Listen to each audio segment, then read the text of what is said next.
Parents expected me to sacrifice career, didn't, and now I'm department head, while they're still bitter. My mom's voice cracks right in the middle of the school car park as she jabs a finger at the laminated ID badge swinging on my chest and says, "Take it off," like it's something obscene. She's standing so close I can smell her perfume layered over cigarette smoke, and my dad is half a step behind her, jaw tight, eyes flicking to the office windows like he's calculating how many people are watching. Behind us, a line of Year 9 kids drifts past in packs, their laughter bouncing off the concrete, and I'm suddenly hyper-aware of every detail.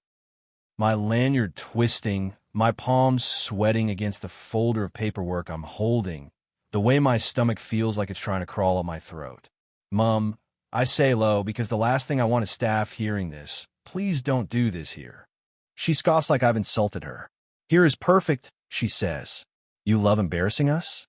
Let them see. Let them see what kind of daughter you are now." It was a Thursday morning, a week after the official announcement, and I genuinely thought I'd get at least one clean day to breathe before my family found a way to make it about them.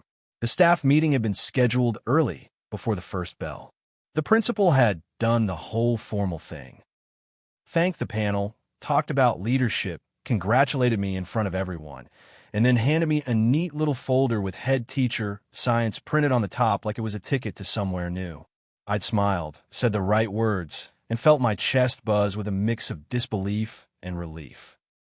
For years of extra duties, staying late, writing programs on weekends, taking on difficult classes because you manage them well, mentoring new grads, running the STEM club for free because I couldn't stand seeing it die. It finally added up to something official. It finally had a title. It finally had authority attached to the work I'd already been doing. And still, the first thing I thought after the applause wasn't "I made it." It was "I cannot tell Mom and Dad yet." That's what it's like in my family. Good news isn't something you share. It's something you prepare to defend. I'm the oldest. I've been the oldest since I was about 8, which sounds dramatic, but if you grew up in a house where your parents are always tired and the bills are always a conversation, and there's always some crisis with an uncle or a cousin or a job or a landlord, you know what I mean. My younger brothers, Omar and Sammy, were my responsibility by default. I picked them up from school. I made them toast when Mom was on her feet for 10 hours. I helped them with homework at the kitchen table while Dad watched TV and muttered about politics. I translated letters. I answered phone calls. I learned to read adult moods like weather, to know when to stay quiet, and when to offer help before help was demanded. My parents didn't say, "We need you to sacrifice your life." They didn't frame it like that. It was always "family helps family," said in that tone where refusing isn't just refusal, it's betrayal. When I was in year 12 and I wanted to apply for a scholarship program that involved Saturday workshops, Mom said, "But who will watch the boys on Saturdays?" Like my future was a hobby and childcare was my real job. When I got accepted into uni and moved out, Dad didn't tell me he was proud. He said, "Don't forget where you came from," like leaving was a crime. I studied teaching because I love school in that specific way kids from chaotic homes love school. It was predictable. It had rules. It had bells. It had teachers who noticed when you were quiet. It had libraries. It had a version of me that felt capable. I wanted to be the kind of adult that made a classroom feel safe. I also wanted a career where I could earn my own money and not have to ask my parents for anything. Because in our house, money came with strings so thick they might as well have been chains. When I was 21, my dad sat me down at the kitchen table and told me he'd been offered a chance to go in on a small business with a friend, some kind of home renovation supply thing. He talked like it was already done. Then he slid a piece of paper across the table with numbers scribbled on it and said, "We need you to take a year off uni work with us. Save. Help us build it. Then you can go back." I stared at him and felt my face go hot. "A year off?" I repeated. "It's not a big deal," he said, waving his hand. "You're young. School will be there." Mom nodded like this was obvious. "And the boys," she added. "They need you. They're getting older. They need discipline." Omar was 11. Sammy was 9. They didn't need discipline. They needed parents who were present. But I knew if I said that out loud, It would turn into a screaming match where Mom cried and Dad called me disrespectful, and I ended up apologizing just to stop it. I can't, I said, voice small, because my body still did that thing where it tried to make itself less visible around my father. I'm almost finished. I'm on prac next year. If I take a year off, it'll mess everything. Dad's eyes hardened. Everything, he repeated, like I'd said something ridiculous. You think your little degree is more important than family? It wasn't about importance. It was about identity. It was about me finally having something that was mine, not a role assigned to me, because I was useful. I can work part-time, I offered. I can help on weekends. But I'm not taking a year off. Mom's mouth tightened. So you want to leave us to struggle? There it was. The script. If I didn't sacrifice, I was abandoning them. I didn't take the year off. Dad was furious for months. He stopped speaking to me except to issue instructions. Mom would call and sigh dramatically into the phone and say, "Your father is so disappointed." Like I was supposed to feel responsible for his emotions, like always. Their business idea fizzled because it turned out the friend wasn't reliable and Dad didn't actually have the capital he pretended he had. He never apologized. He just rewrote the story later as I didn't do it because you weren't there to help. That's another pattern. If my life goes well, it's because of them. If their life goes badly, it's also because of me. After I graduated and started teaching, they expected the same thing, just in a new shape. They expected me to keep being the spare parent, the taxi, the translator, the emergency fund. If Sammy needed a laptop, Mom called me before she called Dad. If Omar had a school excursion fee, Mom would say, "Can you just cover it?" and then act offended when I asked if she'd pay me back. If Dad needed a form filled out, it became my problem. If there was a family event, it was assumed I'd rearrange my roster, my marking my life, because family comes first. The first time I said no properly, like a full sentence, no apology, Mom cried so hard she sounded like she was choking. "After everything we've done," she sobbed. Dad didn't comfort her. He put the phone on speaker and let her cry like it was evidence. He said, "Hear that? That's your mother's heart breaking."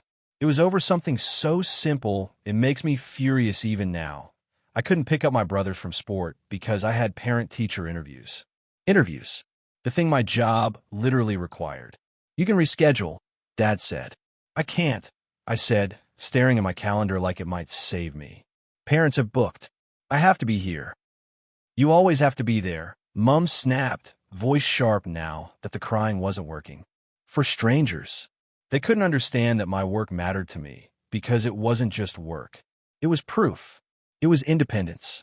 It was the only place I wasn't cast as somebody's daughter or someone's helper. In a classroom, I was just me, capable, trusted, needed in a way that didn't require me to disappear. Still, the guilt sat in me like a stone. I did help a lot. Too much. I sent money when things were tight. I drove over with groceries when Dad's hours got cut. I took the boys for weekends so Mom could rest. I did all that while building my career, while trying to be a decent partner to Mark, while trying to sleep and eat and not live in a constant state of adrenaline. And then the promotion came up. Our school had been through a rough couple of years. Staff turnover, behavior spikes, leadership changes. The science faculty was messy in that quiet way. Programs outdated, assessments inconsistent, new teachers drowning, kids slipping through gaps. I'd been informally doing the head teacher work already because no one else had the energy. I updated units. I coordinated prac students. I ran faculty meetings when our acting head teacher was out. I stayed until the cleaners arrived because I couldn't leave things half done. I didn't do it because I wanted a title. I did it because I couldn't stand watching the place fall apart, and because some twisted part of me still believes if I keep everything running, no one will get angry. When the position became permanent, my deputy pulled me aside and said, "You should apply." I laughed instinctively. "Me? You," she said. "You're already doing it. Let them pay you and give you authority." I went home and stared at the application criteria until my eyes burned. Leadership, strategic planning, faculty management, mentoring. I could list examples for every dot point like I'd been waiting my whole life for someone to ask. I wrote it at my kitchen table while Mark made dinner and kept glancing over like he was making sure I didn't implode. Your parents know? He asked carefully. I shook my head. Not yet. He didn't push. He knows my family doesn't do news. They do leverage. When I got shortlisted, Mom called me 3 times in one day because Sammy had a dentist appointment and she couldn't handle it alone. I was literally rehearsing for my interview, reading my notes out loud to the wall. I didn't pick up. She left voicemails that started with sweetness and ended with venom. Fine, she said in the last one. Be busy. Don't worry about us. I went to the interview with that voice still in my head. I sat in front of the panel, principal, deputy, and external, and answered questions about curriculum and behavior management and faculty cohesion like I was calm. Inside, my heart was pounding so hard I could feel it in my throat. When I walked out, I texted Mark, I think I did okay, and then I sat in my car and cried for 10 minutes, not from sadness, just from the sheer pressure release. The day I got the call offering me the role, I was in the middle of a year 10 practical lesson. Kids were using Bunsen burners, and I had that teacher sixth sense scanning for danger. My phone buzzed in my pocket. I ignored it until the bell. Then I stepped into the prep room, called back, and heard congratulations. My knees went weak. I had to put a hand on the counter. Thank you, I said, and my voice sounded strange, like it didn't belong to me. After school, I drove to Mom and Dad's house because I wanted to tell them face to face.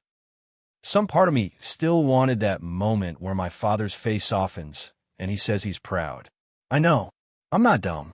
I know I've been chasing a version of them that might not exist. But hope is stubborn. Mom opened the door and immediately asked, Can you take Sammy to tutoring on Tuesday?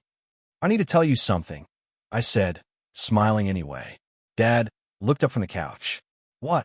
I got the promotion, I said. Head teacher. Science. It starts next term. There was a beat of silence. Not the good kind. Dad's eyes narrowed. Ed, he repeated slowly, like he was testing the word. So you'll be even busier. Mom's expression shifted into something complicated, something like pride trying to appear, then getting strangled by resentment. That's nice, she said, and then, immediately, so you can't help us anymore. I didn't say that, I replied, but I could already feel the conversation tilting. Dad leaned forward. This is what I mean, he said, voice hard. You keep choosing them. That school. Those people. Over your own family. I felt that familiar anger flash. It's my job, I said.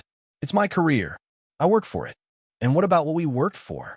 Mom snapped. We worked for you. We sacrificed for you. And now you act like you're too good. I stood there, shoes still on the welcome mat, feeling like I'd walked into the same trap I'd been walking into my whole life. I'm not too good, I said. I'm just building my life. Dad's mouth twisted. Your life, he repeated. Always your life. Mom crossed her arms. Who's going to help with Omar's HSC next year? She asked, like that was the actual reason for the promotion. I can still help, I said, because I was still trying to keep the peace.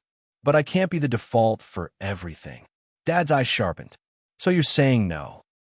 I'm saying boundaries, I said, and immediately regretted the word because it sounded like therapy, and my father hates anything that suggests feelings of structure. Don't talk to me like I'm some stranger, he snapped. You're our daughter. That's when I said, very quietly, exactly. I'm your daughter, not your backup parent. The silence that followed was thick and dangerous. Mom's eyes filled. Dad's jaw clenched. And I knew, right then, that the promotion wasn't going to be a family celebration. It was going to be ammunition. Which brings me back to the school car park. Because I didn't even tell them about the staff meeting announcement. I told them the role existed, that it started next term, and then I stopped feeding details because I could feel their bitterness growing. But Mom is connected to everyone.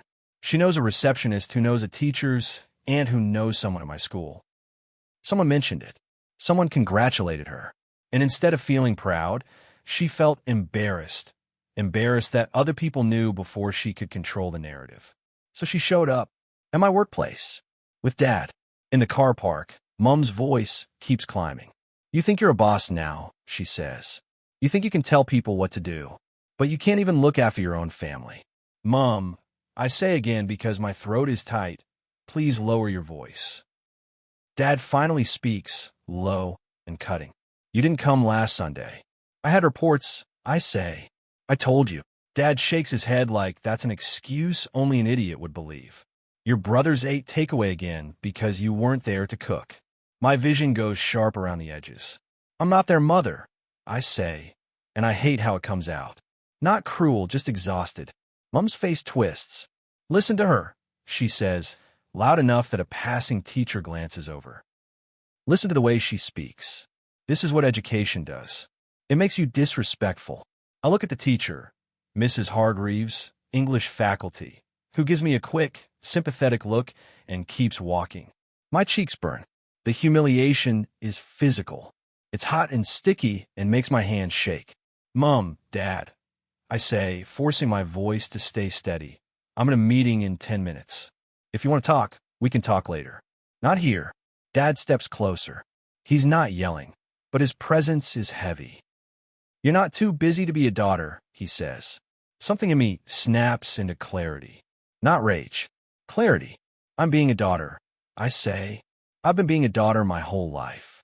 And you keep acting like being your daughter means I owe you my career. Mom laughs sharply. We never asked for your career, she says. We asked for you. That's not true, I reply, and my voice shakes now because the truth has been sitting in my mouth for years. You asked for my time, my money, my weekends, my energy. You asked for me to take a year off uni. You asked me to give up interviews for Sammy's appointments. You asked me to rearrange everything every time you didn't want to deal with something. That's not asking for me. That's asking for me to shrink. Mom's eyes go wide like she can't believe I'm saying this in daylight. So now you're accusing us, she says, and her voice turns wounded. After we raised you, Dad's face hardens. You're ungrateful, he says, flat as a slap. I can feel students moving around us. I can feel eyes. I can hear the faint echo of a bell in the distance. My body wants to fold. It wants to apologize, to smooth, to fix. That old reflex surges.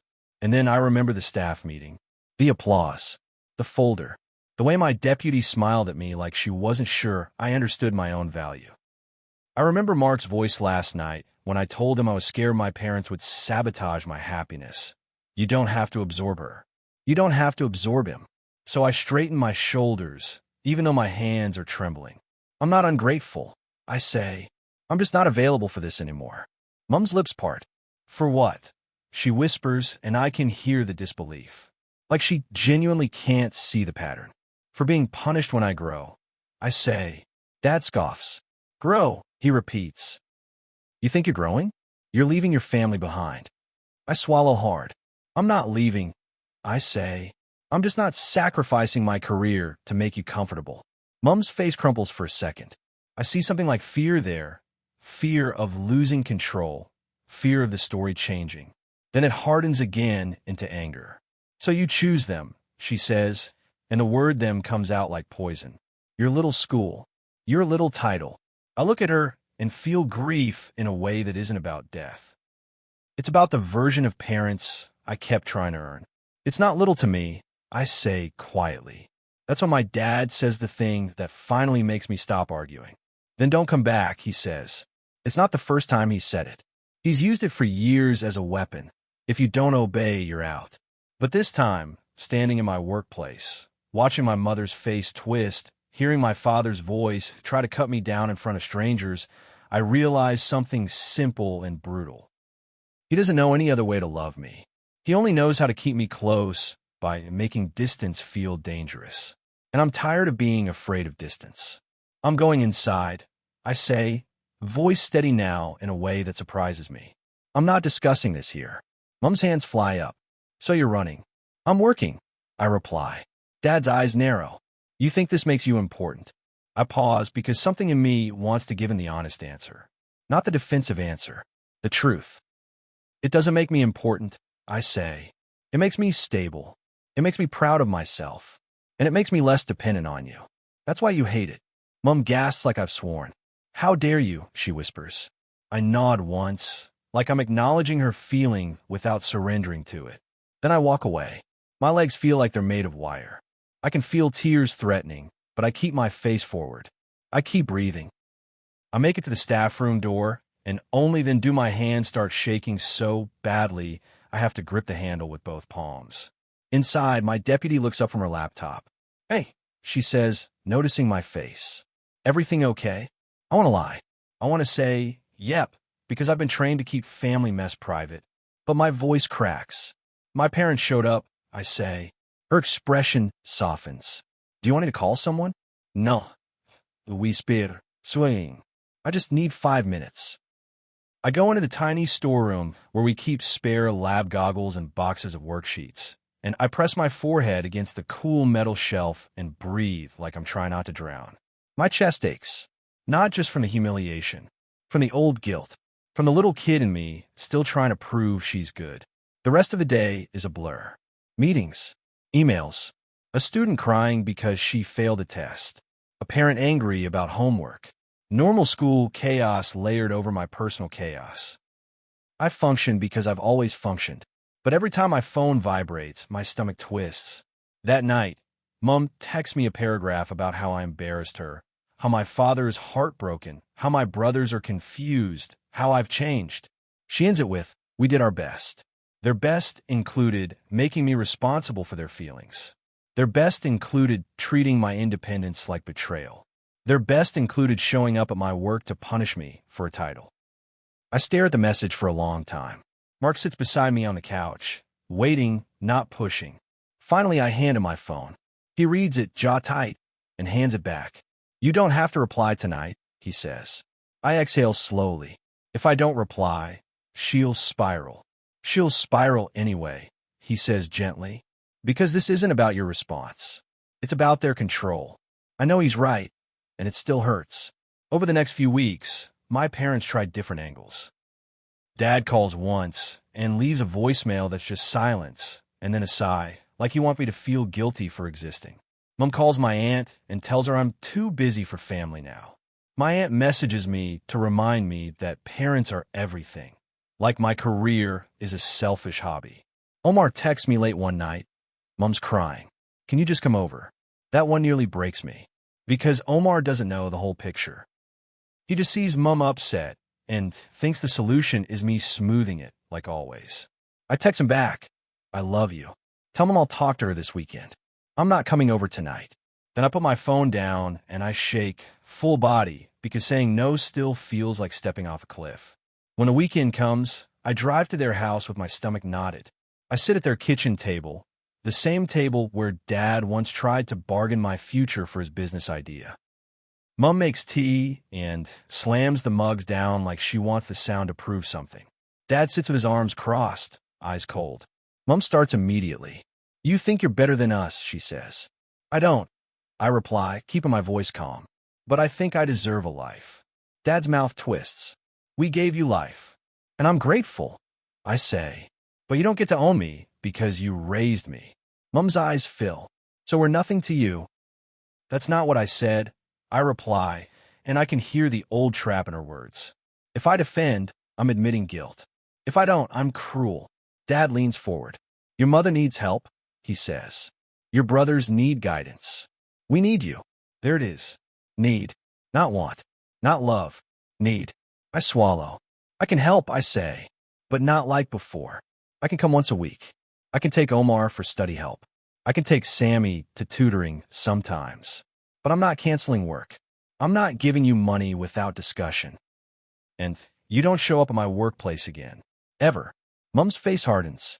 "So you're giving rules." "I'm giving boundaries," I say. Dad laughs quietly.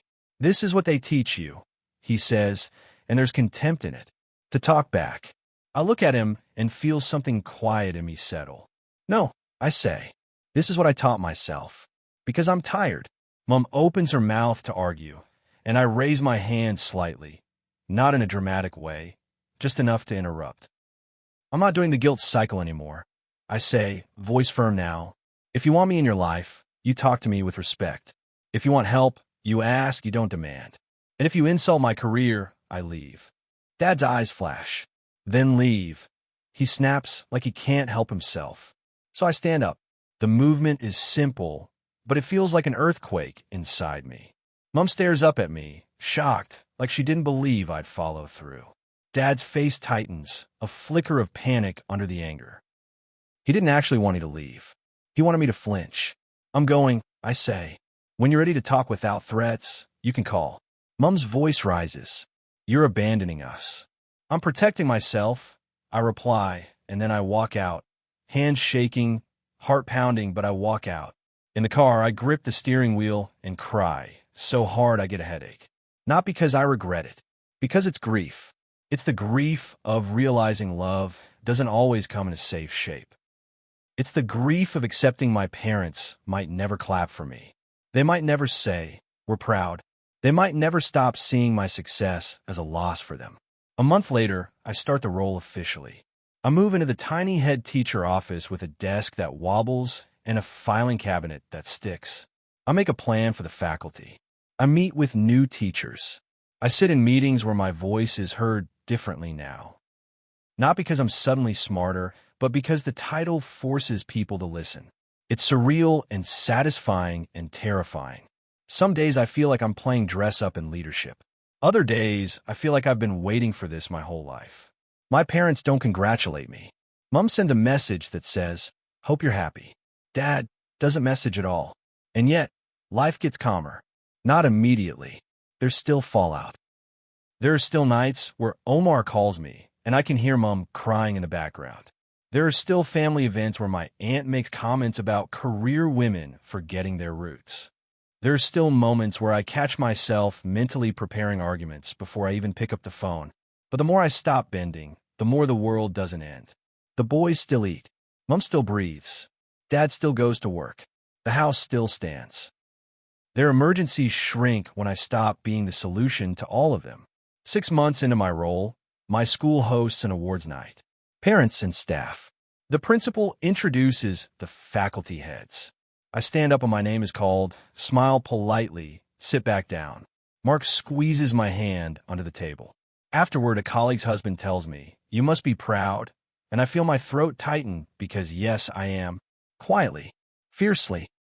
In a way I never let myself be before, because pride felt like inviting punishment. Later that night, Mom calls. I don't answer. She leaves a voicemail. Her voice is strained. Your aunt told me you were introduced, she says. Everyone clapped. I hope you know. Your father thinks you're making him look bad. I listened to it twice, then I delete it. Not out of spite. Out of self-preservation. The weirdest part is the bitterness doesn't even look like hatred most days. It looks like sulking. Like passive comments. Like Dad asking Omar, loudly, in front of me, so does your sister have time for you now that she's so important? Like Mom saying, must be nice to have people listen to you, with a sharp smile. Like them bringing up my job only to frame it as a reason I'm failing them. Once at a family barbecue, my cousin asked me about the promotion, genuinely curious. Before I could answer, Dad cut in and said, she's too busy for us now, and laughed like it was a joke. Everyone chuckled politely. I felt my face go hot. Then I put my fork down and said, calmly, I'm not too busy. I'm just not available to be treated like that. The silence that followed was thick, but it was different than before. Because I didn't fill it with apologies. I let it sit. I let my father feel the awkwardness he tried to assign to me. Afterwards, Omar pulled me aside and said, you were kind of harsh. I looked at him, this grown teenager who still carries the weight of our parents' moods like a backpack. I was honest, I said. It only feels harsh because we're used to me swallowing it. He didn't have an answer. He just looked tired. I don't know what the long-term outcome is. I'm not going to pretend we're a healed family now. We're not. My parents are still bitter in that quiet, ongoing way, like my career is a door that's shut on them. They still talk about sacrifice like it's the only form of love they recognize. They still expect me to bend first. But I'm department head now. Not as a trophy. As proof that I can build something even while carrying a family that keeps trying to pull me backwards. And more importantly, I'm learning that I can be a daughter without being a tool. I can love them without letting them swallow my life.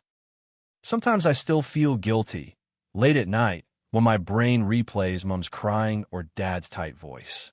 That guilt is old. It's wired into me, but it doesn't steer anymore. It just exists like a scar that aches in cold weather.